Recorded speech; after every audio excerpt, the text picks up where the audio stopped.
Olá, pessoal! Nosso grupo falará sobre a resposta adaptativa primária e secundária e sobre sua aplicação prática, que é a imunização. Aqui estão os integrantes do nosso grupo.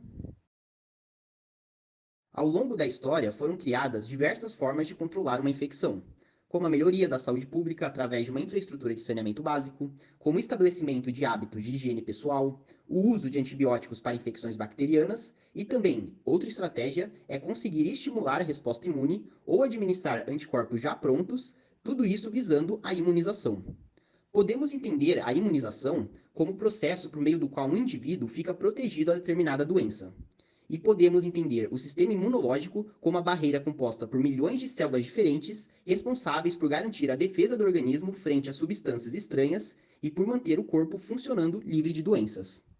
Entre os tipos de imunização, temos a imunização passiva, que pode ser naturalmente adquirida ou artificialmente adquirida, a imunização ativa, que pode ser adquirida através de infecção natural ou adquirida através da vacinação, e também temos a imunização adotiva, que seria a transferência de células do sistema imune de um indivíduo para outro indivíduo. Agora, nós aprofundaremos mais sobre a imunização passiva e a imunização ativa. A imunização passiva pode ser definida como a imunidade a um antígeno específico devido à transferência de anticorpos ou linfócitos de um outro organismo que é imune a esse antígeno. Tem um efeito rápido, pois não precisa esperar uma resposta imunológica completa, mas é também um efeito temporário, que não gera memória imunológica. Os tipos de imunização passiva. Naturalmente adquirida, temos através do colostro, que é o leite que o neonato recebe nas primeiras horas de amamentação, que provém várias imunoglobulinas que serão absorvidas pelo bebê. E o leite materno, que tem como principal imunoglobulina a IgA secretora, que ao invés de ser absorvida pelo bebê, permanece no intestino protegendo as superfícies mucosas de bactérias e vírus. Temos também como imunização passiva naturalmente adquirida a transferência placentária, que é a transferência de IgG maternos para o feto para garantir sua proteção. De imunização passiva artificialmente adquirida, temos os soros, que são a administração passiva de anticorpos. Os soros podem ser heterólogos, quando os anticorpos vêm de animais previamente expostos a um antígeno específico, ou homólogos, quando os anticorpos vêm de outro indivíduo, né, do ser humano. Agora falarei dos prós e contras da imunidade passiva. Os prós são a proteção imediata, pois não precisa esperar uma resposta imunológica completa, e os contras são o curto período de proteção, pois não gera memória imunológica, a doença do soro, que é uma reação de hipersensibilidade que pode ocorrer, e os riscos de contaminação por AIDS e hepatite, quando essa coleta do soro, né, a produção do soro, não segue medidas adequadas de fiscalização da obtenção desses anticorpos, né, o que é raro, mas pode ocorrer também. Bom, agora a gente vai começar a falar acerca da resposta primária e secundária. E para introduzir o assunto, achamos importante falar um pouco acerca do MHC. O MHC é um complexo definido geneticamente, e para ele conseguir ficar expresso na membrana plasmática de uma forma estável, ele precisa se associar a peptídeos. E é através desses peptídeos que o MHC vai denunciar para as células de defesa os peptídeos de origem não própria. Isso acontece porque a estrutura MHC mais peptídeos vai ser constantemente renovada das membranas plasmáticas. Bom, então o que acontece é o seguinte: quando proteínas de patógeno estão internas por meio do escape do fagossomo, e pode ocorrer também quando um patógeno produz ela internamente, como está demonstrado na imagem de cima, ou quando essa proteína externa é endocitada, como na imagem de baixo, essas proteínas passarão por vários processos, como demonstrado aí nas figuras, e serão expressas junto ao MHC. Dependendo do MHC, pode ser expresso em todas as células ou só nas APCs e pode apresentar para o linfócito TCD4 ou TCD8. E aí, diante da infecção por patógeno, eu terei peptídeos próprios e não próprios na superfície da célula, sendo, portanto, ambos expressos nessas condições. Só fazendo um link com o nosso trabalho, esse processo ele ocorre tanto em questões de infecção natural, como também diante de uma vacina, a qual, ela pode ter de alguma forma, então, essa introdução no organismo de um peptídeo patogênico. Quanto ao mecanismo da imunização ativa, ocorre contato entre os linfócitos B e antígenos C dependentes proteicos nas zonas de linfócitos B nos órgãos linfóides secundários. Simultaneamente, nas zonas de linfócitos T, ocorre a apresentação de antígenos aos linfócitos TCD4 naive, resultando em sua proliferação e diferenciação em linfócitos TCD4 efetores. Depois que isso ocorrer, há uma mudança nos receptores de quimiocinas tanto nos linfócitos B quanto nos T, resultando em sua migração de ambos para a zona de interface. Ao ocorrer o encontro entre os dois, haverá a reapresentação do antígeno ao T efetor, que é o primeiro sinal. O segundo sinal a partir da molécula coestimulatória, possibilitando a interação entre o CD40 e o CD40 ligante, que vai promover a interação entre o ICOS e o ICOS ligante e entre as moléculas CD84, que irão estimular a produção de BCL6 nas células T, se diferenciando em uma célula T helper folicular. Essa diferenciação fará com que a célula produza citocinas como interleucina 21, que irão definir os tipos de anticorpos expressos pelos linfócitos B na resposta. Após esse contato, ocorre a expansão clonal dessas células. Alguns linfócitos B irão se tornar células de memória de vida curta ou plasmócitos de vida curta, que irão produzir principalmente anticorpos IgM. Outros linfócitos, tanto B quanto T helper, migrarão ao folículo formando o centro germinativo, onde ocorrerá a mudança de classe dos anticorpos e a sua maturação.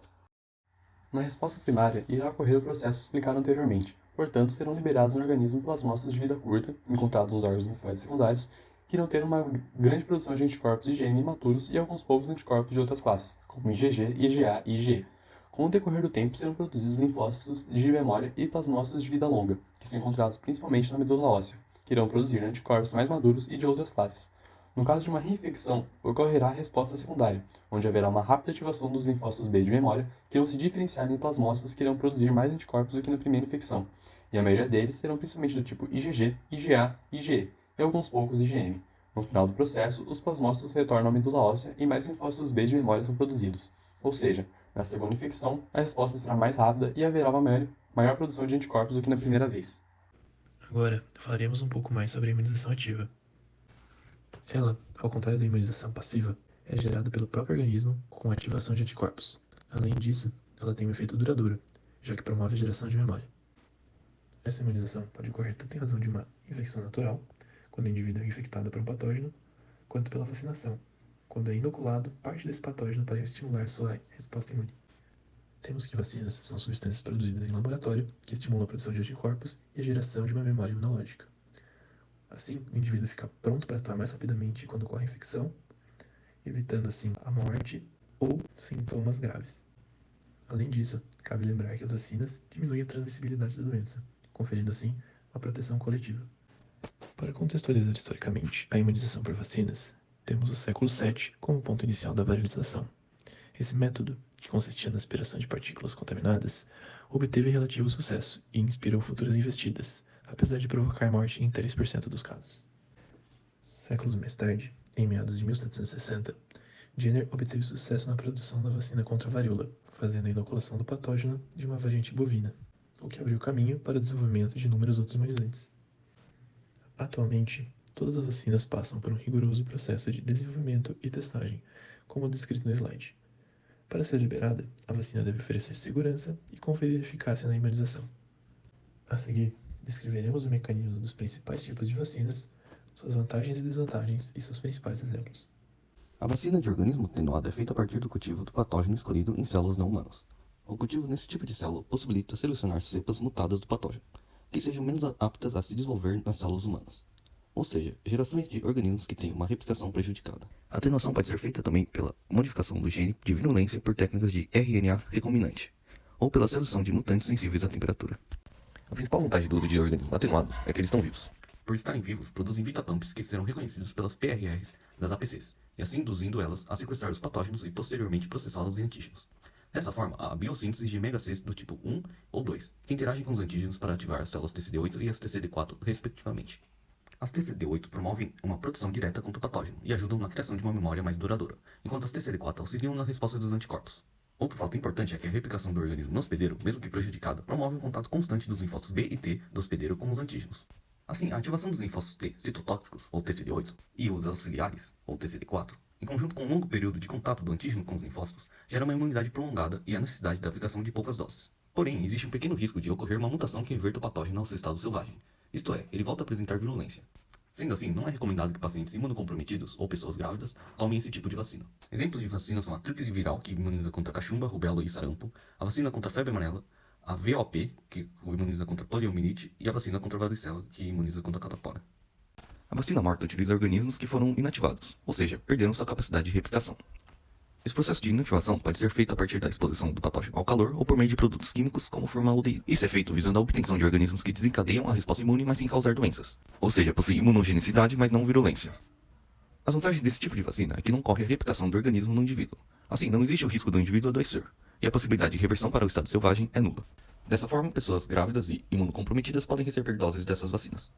Já as desvantagens são que a resposta imune provocada é reduzida, já que há uma exposição de menor duração dos linfócitos B a uma menor quantidade de antígenos. Além disso, não há ativação de células T citotóxicas devido à não produção de antígenos citoplasmáticos pelas APCs. Assim, haverá uma necessidade de diversas doses de reforço para uma imunidade efetiva.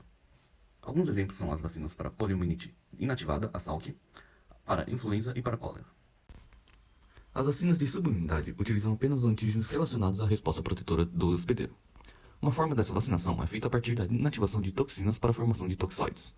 A inativação ocorre com a exposição da toxina a um produto químico que altera apenas o local com função tóxica, obtendo-se assim um toxoide. Há duas principais vantagens do uso de vacinas de subimunidade. A primeira é que há o conhecimento da composição da vacina, já que apenas um pedaço do patógeno é utilizado. A outra vantagem é que não existe o risco do indivíduo adoecer, já que há inativação das toxinas. Enquanto a desvantagem principal é a baixa imunogenicidade da vacina, de forma que se torna necessária a adição de adjuvantes. Esses adjuvantes são compostos que auxiliam na produção de anticorpos, contudo podem gerar inflamação exagerada, o que é um risco para quem recebe a dose dessa vacina. Exemplos de vacinas de subimunidade são a DTP, que imuniza contra coqueluche, tétano e difteria, e a vacina HBV, que imuniza contra hepatite B. Agora eu irei falar um pouquinho para vocês sobre a vacina conjugada. Em que consiste o mecanismo da mesma? Então consiste na conjugação química entre constituintes de micro-organismos, principalmente os polissacarídeos, e proteínas carreadoras. E para que isso é feito? Para entender o porquê disso, nós temos que relembrar alguns conceitos, que seriam resposta T-dependente e resposta T-independente dos linfócitos B. Uma resposta T-dependente, o linfócito B irá reconhecer o antígeno proteico e, posteriormente, irá fazer a cooperação TB, gerando ao término da resposta plasmócitos de vida longa e células B de memória de vida longa, configurando uma resposta de longo prazo. Já no caso da minha resposta T-independente, ocorrerá o processo de reconhecimento pelo linfócito B de polissacarídeos e lipídios, gerando no término da resposta plasmócitos de vida curta e células B de memória de vida curta, o que configura uma resposta a curto prazo. Assim, não seria viável eu fazer uma vacina somente de polissacarídeos, porque eu iria gerar uma resposta a curto prazo. Para resolver esse impasse, foi feita a conjugação química de polissacarídeos a proteínas carreadoras. Essa conjugação propiciou, como mostra a figura à esquerda, o processo de reconhecimento pelo linfócito B de forma conjunta desses dois componentes. Assim, o linfócito B reconhece tanto a proteína carreadora quanto os polissacarídeos, gerando uma resposta contra os polissacarídeos, mas, a partir da proteína carreadora, foi possível, com a internalização da mesma, apresentá-la para o linfócito T e estimulá-lo no processo de cooperação TB, fazendo com que ocorra, ao término da resposta, um processo de geração de plasmócitos de vida longa e células B de memória de vida longa, configurando assim uma resposta a longo prazo que seria esperado no processo de vacinação. Agora eu irei falar um pouquinho a respeito das vantagens e desvantagens da vacina conjugada. Uma das vantagens seria a segurança. Já em relação a desvantagens, nós temos uma baixa imunogenicidade natural, com a necessidade de adição de adjuvantes. Alguns exemplos de vacinas licenciadas atuariam contra o Haemophilus influenzae tipo B, a Neisseria meningitidis, a Salmonella typhi e o Streptococcus pneumoniae. Dando continuidade, agora eu irei falar um pouco sobre a vacina de DNA. O mecanismo dela consiste no processo de retirada de um gene de interesse do meu patógeno e inserção desse gene em um plasmídio. E a partir desse plasmídio, eu posso inserir via intramuscular o mesmo de duas formas, ou a partir de uma injeção comum, ou a partir de uma pistola de gás hélio, em que eu tenho que pegar micropartículas de ouro, recobri-las com o plasmídio e fazer o processo de injeção.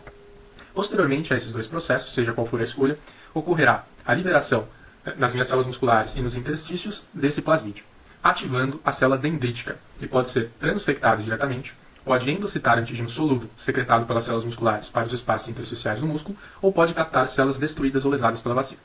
A célula dendrítica tem a capacidade de fazer a apresentação tanto para linfócitos TCD8 quanto para linfócitos TCD4, gerando assim uma resposta humoral e celular. Ocorrerá também nesse processo a ativação de células B foliculares, as quais, a partir da cooperação TB, irão gerar no término da resposta plasmócitos de vida longa e células B de memória de vida longa, gerando o que seria esperado, uma resposta a longo prazo.